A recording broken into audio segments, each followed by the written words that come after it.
Nvidia baru merilis GPU baru RTX 3070 Ti dan saya lihat perbandingan speknya ternyata improvementnya lumayan banyak dibandingkan RTX 3070 sebelumnya. Dengan banyaknya improvement di sana sini, apakah performanya juga signifikan dibandingkan pendahulunya? Teman-teman penasaran? Tonton video ini sampai habis. Halo, saya Andi dari Jawara Media. Salam istimewa dari Jogja. Saat ini saya ditemani oleh dua buah VGA card dari Nvidia dengan chipset terbaru RTX 3070 Ti yang baru diluncurkan Nvidia beberapa minggu yang lalu. Walaupun masih menggunakan arsitektur Ampere, cuman banyak banget perubahan dilakukan Nvidia pada RTX 3070 Ti ini. Sebelumnya saya kenalan dulu sama VGA card yang ada di depan saya. Ini adalah MSI RTX 3070 Ti Gaming X Trio. Iya benar, gede banget ya, secara fisik gede banget. 3 fan, hampir 3 slot PCI, backplate, ada RGB-nya. Pin powernya berapa? 2 kali 8 pin power PCI. Yang kedua ini adalah Gigabyte Eagle. Memang segmennya bukan lawannya Gaming X Trio ya, ini yang value ya. Tetap 3 fan, tebalnya 2 PCI, backplate-nya sudah ada tapi nggak ada RGB-nya kalau nggak salah. Nggak tahu ada nggak nih. Dan pin powernya tetap sama, 2 kali 8 pin PCI Express. Sebelumnya kita prolog dulu. 3070 Ti itu apa sebenarnya? Ya, jadi ini harusnya diluncurkan Nvidia untuk suksesornya, untuk penerus dari RTX 3070 yang sudah diluncurkan tahun lalu. Banyak perubahan yang dilakukan Nvidia sehingga harusnya positioning performance-nya itu ada di antara RTX 3070 dan RTX 3080. Terus apa aja yang dilakukan Nvidia? Perubahan apa aja yang dilakukan Nvidia dalam GPU ini, RTX 3070 Ti ini? Banyak, hampir semua berubah, naik dikit-dikit walaupun ada beberapa yang menurut saya cukup oke ya, cukup esensial. Oke, yang pertama adalah jumlah CUDA core-nya. Itu naik 256 CUDA core dari 5800-an jadi 6100-an, naik 256 unit. Lebih banyak yang TI dibandingkan yang tidak TI, 256 CUDA core. Terus tensor core-nya juga naik 8 unit, ray tracing core-nya naik 2 unit. Base clock dan boost clock-nya juga naik dikit-dikit antara 45 sampai 75 MHz doang, cuman tetap naik ya, dalam seharian cuman segitu tetap naik juga. Dan satu poin yang menurut saya cukup signifikan adalah penggunaan jenis VRAM yang berbeda. Di RTX 3070 Nvidia menggunakan GDDR6, tapi di RTX 3070 Ti ini udah menggunakan GDDR6X. Yang sebelumnya digunakan di RTX 3080 dan 3090, tapi di 3070 Ti udah ikut sama kakaknya pakai GDDR6X, dan ini berimpact pada speed memory yang lebih tinggi dan tentu juga bandwidthnya jadi lebih besar, dari 448 jadi 600-an, naik 160 GB per second bandwidth memorinya. Dari semua upgrade yang dilakukan Nvidia, juga Nvidia harus membayar TDP yang lebih tinggi, jadi naik 70 watt dibandingkan RTX 3070. 3070 itu kalau nggak salah 220 watt, kalau yang 3070 Ti ini 290 watt, jadi naik 70 watt. Dan satu lagi, Nvidia mengklaim semua RTX 30 series yang baru, termasuk ini 3070 Ti dan 3080 Ti dan next mungkin ada chipset-chipset baru, semua sudah dilengkapi dengan LHR alias limitasi untuk hash rate mining. Jadi Nvidia mengklaim kalau yang versi ini lebih advance dibandingkan RTX 3060 yang teman-teman mungkin sudah tahu sudah jebol dalam beberapa minggu saja dengan hanya driver. Katanya yang di RTX 3070 Ti dan selanjutnya tipe-tipe lainnya juga sudah dipasangi yang lebih advance, bukan cuma dari driver BIOS, cuman juga ada hardware-nya. Ya, dengan banyaknya perubahan yang dilakukan Nvidia, kita jadi penasaran seberapa besar sih, seberapa signifikansi perbedaan performance-nya dibandingkan RTX 3070. Habis ini kita akan bandingkan langsung performance-nya baik dari skenario games, productivity maupun hash rate mining. Jangan kemana-mana, kita siapkan dulu testbed-nya.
Ya, sudah kita lihat hasilnya. Dengan segitu banyak perubahan yang dilakukan Nvidia pada RTX 3070 Ti, untuk beberapa section saya kok agak surprise ya. Ya, pertama kita ngomong masalah gaming. Untuk gaming sendiri, kita tadi cuma nyoba 2 buah game AAA dan sebuah synthetic benchmark. Synthetic benchmark kita menggunakan 35 Royal Core dan kenaikannya cukup lumayan, 10% dari 8100-an ke 8900-an untuk skor akhirnya. Cukup oke lah, 10% ya. Tapi tidak demikian halnya ketika kita mencoba di real gaming FPS. Walaupun kita hanya mencobanya di resolusi Full HD, nggak di 2K maupun di 4K, tapi mungkin menurut saya Full HD adalah populasi yang paling banyak ya untuk monitor gaming saat ini di Indonesia, karena jarang banget ada user request untuk resolusi 4K ataupun 2K. Jadi kita coba mewakili itu dengan menggunakan benchmark hanya di Full HD aja. Sebenarnya sih monitor 4K sudah nggak ada.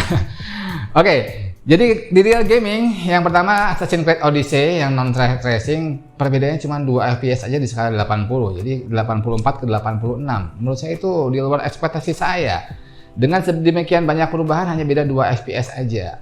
Terus di game kedua, Cyberpunk di skala 100 fps-an, itu juga perbedaannya menurut saya kurang lebih cuma 3 fps aja di skala 90 sampai 100 fps. Cuman beda 3 fps kurang lebih ya, sekitar 3% aja, dan menurut saya itu tetap di luar ekspektasi saya. Ketika membaca spek awalnya sepertinya menjanjikan peningkatan performa yang saya harapkan lebih tinggi daripada itu. Dan kita masuk ke masalah rendering dan encoding. Kita menggunakan Blender untuk merender scan car demo BMW dengan GPU. Itu juga perbedaannya cuma 1 detik aja, dari 26 ke 27 detik. Dan untuk export video menggunakan Adobe Premiere Pro, upscaling dari Full HD ke 4K durasi 3 menit itu kurang lebih bedanya cuma 3 detik aja. Jadi memang secara konsisten 3070 Ti ini lebih kenceng dibandingkan 3070. Cuman peningkatan kinerjanya di real world itu saya rasa di luar ekspektasi saya dengan segitu banyak perubahan yang dilakukan oleh Nvidia di 3070 Ti. Oke, yang terakhir kita ngomong masalah mining. Kalau di gaming dan rendering kita bisa lihat konsistensi memang 3070 Ti itu memang lebih kenceng daripada 3070, walaupun di luar ekspektasi kita hanya tipis banget ya bedanya. Di mining kebalikannya, karena Nvidia memang sudah menerapkan LHR pada 3070 Ti, kemampuan miningnya juga ternyata lebih kenceng 3070 biasa, seperti kita duga ya, lebih kenceng 3070 biasa dibandingkan 3070 Ti.